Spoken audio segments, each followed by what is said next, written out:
ಗುರುಗ್ರಹ ಧಾರ್ಮಿಕ ಕಥೆ ಮತ್ತು ಅಲ್ಲನಗುಂಡಿ ದೇವಸ್ಥಾನದ ವಿಶೇಷ. ನಮಸ್ಕಾರ ಸ್ನೇಹಿತರೆ, ಸ್ವಾಗತ ನಮ್ಮ ಧಾರ್ಮಿಕ ಪ್ರವಚನದ ವಿಶೇಷ ಕಾರ್ಯಕ್ರಮಕ್ಕೆ. ಇಂದು ನಾವು 2 ಮಹತ್ವದ ವಿಷಯಗಳ ಬಗ್ಗೆ ವಿವರವಾಗಿ ಚರ್ಚಿಸೋಣ. ಒಂದು, ಗುರುಗ್ರಹ ಧಾರ್ಮಿಕ ಮಹತ್ವ, ಪೌರಾಣಿಕ ಕಥೆಗಳು ಮತ್ತು ಅದು ನಮ್ಮ ಜೀವನದಲ್ಲಿ ಹೇಗೆ ಪ್ರಭಾವ ಬೀರುತ್ತೆ ಅನ್ನೋದು. ಎರಡನೇ ವಿಷಯ, ತಮಿಳುನಾಡಿನ ಒಂದು ಪವಿತ್ರ ಕ್ಷೇತ್ರವಾದ ಅಲ್ಲಂಗುಂಡಿ ದೇವಸ್ಥಾನದ ವಿಶೇಷತೆ ಮತ್ತು ಮಹಿಮೆಗಳನ್ನು ನಾವು ತಿಳಿಯೋಣ. ನೀವಿನ್ನ ನಮ್ಮ ಚಾನಲ್ಗೆ ಸಬ್ಸ್ಕ್ರೈಬ್ ಮಾಡಿಲ್ಲ ಅಂತ ಅಂದರೆ ದಯವಿಟ್ಟು ಬೇಗ ಸಬ್ಸ್ಕ್ರೈಬ್ ಮಾಡಿ. ಹಾಗೆ ಮುಂದಿನ ವಿಡಿಯೋಗಳ ನೋಟಿಫಿಕೇಶನ್ಗೋಸ್ಕರ ಬೆಲ್ ಐಕನ್ ಅನ್ನು ಪ್ರೆಸ್ ಮಾಡಿ.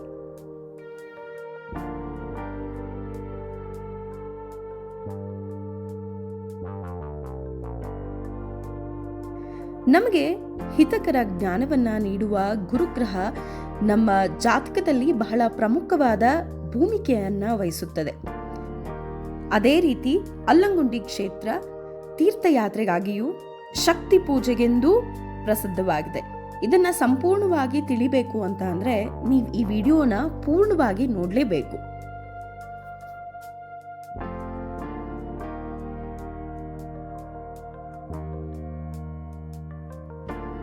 ಮೊದಲನೇದಾಗಿ ಗುರುಗ್ರಹ ಧಾರ್ಮಿಕ ಕಥೆ ಏನು ಅಂತ ನಾವು ತಿಳ್ಕೊಳ್ಳೋಣ. ಮೊದಲನೇದು, ಗುರುಗ್ರಹ ಅಂದ್ರೆ ಯಾರು? ಗುರುಗ್ರಹವನ್ನ ಬೃಹಸ್ಪತಿ ಎಂದು ಕರೆಯುತ್ತಾರೆ ಮತ್ತು ಇದು ನವಗ್ರಹಗಳಲ್ಲಿ ಅತ್ಯಂತ ಶಕ್ತಿದಾಯಕವಾದಂತ ಗ್ರಹ. ಇದು ಜ್ಞಾನ, ಧರ್ಮ, ಗುರುಪದ, ವಿವೇಕ, ದೈವಿ ಅನುಗ್ರಹಗಳನ್ನ ಮತ್ತು ಸಂತೋಷವನ್ನ ನೀಡುವಂತ ಒಂದು ಗ್ರಹ.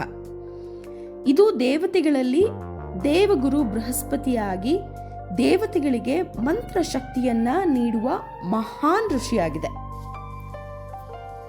ಇನ್ನು ಗುರುಗ್ರಹದ ಜನ್ಮಕಥೆ ಬಗ್ಗೆ ಹೇಳೋದಾದ್ರೆ, ಪೌರಾಣಿಕ ಕಥೆ ಪ್ರಕಾರ ಅಂಗೀರಸ ಋಷಿ ಮತ್ತು ಚಿಂತಾದೇವಿಯ ಪುತ್ರನಾಗಿ ಬೃಹಸ್ಪತಿ ಜನ್ಮವನ್ನ ತಾಳ್ತಾರೆ.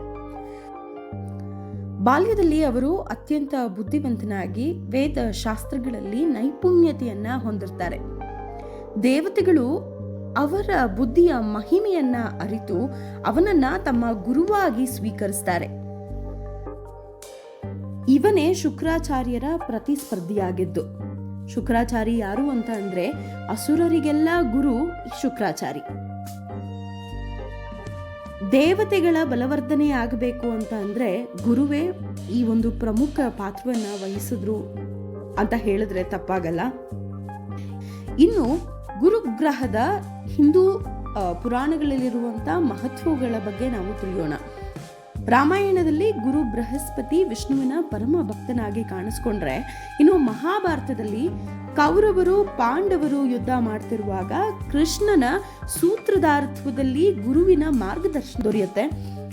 ಶಿವನ ಪುರಾಣದಲ್ಲಿ ಶಿವನ ಕೃಪೆಯಿಂದ ಗುರುಗ್ರಹನು ಶಿವತ್ವವನ್ನ ಅರ್ಥಕೊಂಡ ಅನ್ನೋ ಒಂದು ಉಲ್ಲೇಖನ ಕೂಡ ನಮಗ್ ಸಿಗುತ್ತೆ. ಇನ್ನು ಜ್ಯೋತಿಷ್ಯ ಶಾಸ್ತ್ರದಲ್ಲಿ ಗುರುಗ್ರಹದ ಪ್ರಭಾವದ ಬಗ್ಗೆ ನಾವು ತಿಳ್ಕೋಬೇಕು ಅಂತ ಅಂದ್ರೆ, ಗುರು ಉತ್ತಮ ಸ್ಥಿತಿಯಲ್ಲಿದ್ರೆ ವ್ಯಕ್ತಿ ಜ್ಞಾನ, ಧರ್ಮ, ಸಂಪತ್ತು, ಆರೋಗ್ಯ, ಸಂತೋಷ, ಮಕ್ಕಳ ಭಾಗ್ಯ, ವಿವೇಕವನ್ನ ಪಡಿತಾನೆ. ಆದರೆ ಗುರುದೋಷ ಏನಾದ್ರೂ ಇದ್ರೆ, ಗುರುದೋಷ ಅಂದ್ರೆ ಗುರು ಚಾಂಡಾಳ ಯೋಗ ಅಥವಾ ಪಾಪಗುರು, ಇದೇನಾದ್ರೂ ಇದ್ರೆ ಜೀವನದಲ್ಲಿ ಅನೇಕ ತೊಂದರೆ ಎದುರಾಗುತ್ತೆ. ಗುರು ಭಗವಾನ್ನ ಹೇಗೆ ಪೂಜೆ ಮಾಡಬೇಕು ಅದ್ರ ಬಗ್ಗೆ ಹೇಳ್ತೀನಿ. ಗುರುವಾರ ಹಸಿರು ಬಟ್ಟೆಯನ್ನ ಧರಿಸಿ ಪಿತೃದೇವರು ಅಥವಾ ಗುರುಗಳಿಗೆ ಪೂಜೆಯನ್ನ ಮಾಡೋದು ಶುಭ. ಗುರುಗಳು ಅಂತ ಅಂದ್ರೆ ರಾಯರಾದ್ರೂ ಆಗಿರ್ಬೋದು, ಬಾಬಾ ಆದ್ರೂ ಆಗಿರ್ಬೋದು, ಅಥವಾ ನೀವು ಪೂಜಿಸುವಂತ ಯಾವುದೇ ಗುರುವಿನ ಜಾಗದಲ್ಲಿರುವಂತ ದೈವವಾದ್ರೂ ಆಗಿರ್ಬೋದು. ಗುರುವಾರ ಹಸಿರು ಬಟ್ಟೆಯನ್ನ ತೊಟ್ಟು ಗುರುವಿಗೆ ಪೂಜೆಯನ್ನ ಮಾಡುವುದು ಸೂಕ್ತ. ಓಂ ಬೃಹಸ್ಪತಿಯೇ ನಮಃ ಈ ಒಂದು ಮಂತ್ರವನ್ನ 108 ಸಲ ಜಪಿಸಿದ್ರೆ ಗುರುವಿನ ಕೃಪೆ ನಿಮ್ಗಾಗತ್ತೆ. ಗೋದಾನ, ತಿಲದಾನ, ಹಳದಿ, ವಸ್ತ್ರದಾನ ಇದೆಲ್ಲ ಮಾಡೋದ್ರಿಂದ ನಿಮ್ಗೆ ದೋಷ ಕೂಡ ನಿವಾರಣೆ ಆಗುತ್ತೆ. ಇನ್ನು ಅಲ್ಲಂಗುಂಡಿ ದೇವಸ್ಥಾನದ ಮಹಿಮೆ ಬಗ್ಗೆ ತಿಳ್ಕೊಳ್ಳೋಣ. ಈ ಅಲ್ಲಂಗುಂಡಿ ಕ್ಷೇತ್ರದ ಪರಿಚಯ ಹೇಳಬೇಕು ಅಂತಂದ್ರೆ, ಈ ಒಂದು ದೇವಸ್ಥಾನ ತಮಿಳುನಾಡಿನಲ್ಲಿರುವಂತಹ ಶಕ್ತಿ ಸ್ಥಳಗಳಲ್ಲಿ ಒಂದಾಗಿದೆ. ಇದು ಗುರು ಪರಮಾತ್ಮನಿಗೆ ಸಮರ್ಪಿತವಾದಂತಹ ಕ್ಷೇತ್ರ ಮತ್ತು ಗುರುಗ್ರಹದ ಪವಿತ್ರ ತೀರ್ಥಕ್ಷೇತ್ರ. ಇಲ್ಲಿ ದೇವಸ್ಥಾನ ಸುಮಾರು 1000 ವರ್ಷಕ್ಕೂ ಹಳೆಯದು ಮತ್ತು ಹಲವು ಮಹಾಋಷಿಗಳು ಇಲ್ಲಿ ಬಂದು ತಪಸ್ಸು ಮಾಡಿದ್ದಾರೆ ಅನ್ನೋ ಒಂದು ನಂಬಿಕೆ ಇಲ್ಲಿದೆ.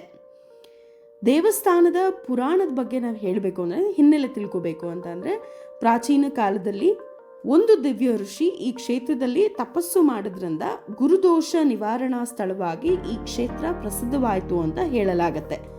ಇದು ತ್ರೇತಾಯುಗದಲ್ಲಿ ಋಷಿಗಳ ಪವಿತ್ರ ಸ್ಥಳ ಎಂದು ಪರಿಗಣಿಸಲಾಗುತ್ತೆ ಅಂತ ಕೂಡ ಉಲ್ಲೇಖನ ಇದೆ. ವಿಶೇಷ ಸೇವೆಗಳು ಮತ್ತು ತೀರ್ಥಯಾತ್ರೆ ಬಗ್ಗೆ, ಈ ದೇವಸ್ಥಾನಕ್ಕೆ ತೀರ್ಥಯಾತ್ರೆ ಬಗ್ಗೆ ನಾನು ಹೇಳೋದಾದರೆ, ಪ್ರತಿ ಗುರುವಾರ ಇಲ್ಲಿ ವಿಶೇಷ ಪೂಜೆ ನಡೆಯುತ್ತೆ. ನವರಾತ್ರಿ, ಗುರುಪೂರ್ಣಿಮೆ, ಗುರುವಾರಗಳ ವಿಶೇಷ ಉಪವಾಸ ಮತ್ತು ಭಜನೆ ಕಾರ್ಯಕ್ರಮಗಳು ಕೂಡ ಇಲ್ಲಿ ನಡೆಯುತ್ತೆ. ಇಲ್ಲಿ ದೇವರ ದರ್ಶನ ಮಾಡಿದ್ರೆ ಗುರುವಿನ ಅನುಗ್ರಹ ಹೆಚ್ಚುತ್ತೆ ಮತ್ತು ಧಾರ್ಮಿಕ ಸ್ಥಿತಿಗತಿಗಳು ಸುಧಾರಣೆಯಾಗುತ್ತೆ ಅಂತ ಹೇಳಲಾಗುತ್ತೆ. ಗುರು ತೀರ್ಥ ಸ್ನಾನ ಮಾಡುವುದರಿಂದ ಅಥವಾ ಮಹಾ ಅರ್ಚನೆ, ಹೋಮ, ಅನ್ನದಾನ ಸೇವೆ ಈ ಪ್ರಮುಖ ಹಬ್ಬಗಳಲ್ಲಿ ಇದನ್ನ ಮಾಡಲಾಗತ್ತೆ. ಈ ಕ್ಷೇತ್ರಕ್ಕೆ ಬರುವಂತ ಪ್ರವಾಸಿಗರಿಗೆ ಹೋಟೆಲ್ ವ್ಯವಸ್ಥೆ ಅಥವಾ ಸ್ನಾನದ ವ್ಯವಸ್ಥೆ, ಸುತ್ತಮುತ್ತಲಿನ ಪ್ರವಾಸಿ ತಾಣಗಳು ಕೂಡ ಇಲ್ಲಿದೆ. ಯಾತ್ರೆಗೆ ಅತ್ಯುತ್ತಮ ಸಮಯ ಮತ್ತು ಪೂಜೆಯ ಸಮಯ ನೋಡಿಕೊಂಡು ನೀವು ಇಲ್ಲಿ ಬಂದರೆ ತುಂಬ ಸೂಕ್ತ ಅಂತ ಹೇಳಲಾಗತ್ತೆ. ಒಟ್ಟಾರೆಯಾಗಿ ಏನಾದರೂ ಹೇಳಬೇಕು ಅಂದರೆ, ನಿಮ್ಮ ಜಾತಕದಲ್ಲಿ ಗುರುವಿನ ದೋಷವಿದ್ದು ಅಥವಾ ಗುರುವನ್ನು ಬಲಿಷ್ಠವಾಗಿ ಮಾಡಬೇಕು ಅಂತಂದರೆ ನೀವು ಈ ಒಂದು ತೀರ್ಥ ಕ್ಷೇತ್ರಕ್ಕೆ ಬರಬೇಕಾಗತ್ತೆ. ಈ ವಿಡಿಯೋದಲ್ಲಿ ಗುರುಗ್ರಹದ ಮಹತ್ವ ಮತ್ತು ಪೌರಾಣಿಕ ಕಥೆಯ ಜೊತೆಗೆ ಅಲ್ಲಂಗುಂಡಿ ಕ್ಷೇತ್ರದ ಮಹಿಮೆ ಕೂಡ ಹೇಳಿದ್ದೀನಿ. ಸೊ ಈ ವಿವರ ನಿಮಗೇನಾದರೂ ಇಷ್ಟ ಆದರೆ ದಯವಿಟ್ಟು ನಮ್ಮ ಚಾನಲ್ನ ಸಬ್ಸ್ಕ್ರೈಬ್ ಮಾಡಿ. ಹಾಗೆ ಈ ಒಂದು ವಿಡಿಯೋನ ನೀವು ಯಾರಿಗಾದ್ರೂ ಶೇರ್ ಮಾಡಬೇಕು ಅಂತಂದರೆ ಖಂಡಿತ ಶೇರ್ ಮಾಡಿ. ಗುರುದೇವರಿಗೆ ಆರಾಧನೆ ಮಾಡಿದ್ರೆ ನಮ್ಮ ಜ್ಞಾನ, ಧರ್ಮ, ಭಾಗ್ಯ ಮತ್ತು ಜೀವನದ ಉನ್ನತಿ ಸಾಧ್ಯ. ಅಲ್ಲಂಗುಂಡಿ ಕ್ಷೇತ್ರ ಮಹಾಪವಿತ್ರ ಸ್ಥಳವಾಗಿದ್ದು ಗುರುದೋಷ ನಿವಾರಣೆಗೆ ಅತ್ಯಂತ ಪುಣ್ಯ ಕ್ಷೇತ್ರ ಅಂತ ಹೇಳಿದ್ರೆ ತಪ್ಪೇ ಆಗಲ್ಲ. ನಿಮಗೆ ಈ ಮಾಹಿತಿ ಉಪಯೋಗವಾಗಿದ್ರೆ ದಯವಿಟ್ಟು ಲೈಕ್, ಶೇರ್ ಮತ್ತು ಸಬ್ಸ್ಕ್ರೈಬ್ ಮಾಡೋದನ್ನು ಮರಿಬೇಡಿ. ನಾವು ಮುಂದಿನ ಧಾರ್ಮಿಕ ಸ್ಥಳದೊಂದಿಗೆ ನಿಮ್ಮನ್ನು ಭೇಟಿಯಾಗ್ತೇವೆ. ಅಲ್ಲಿವರೆಗೂ ಧನ್ಯವಾದ.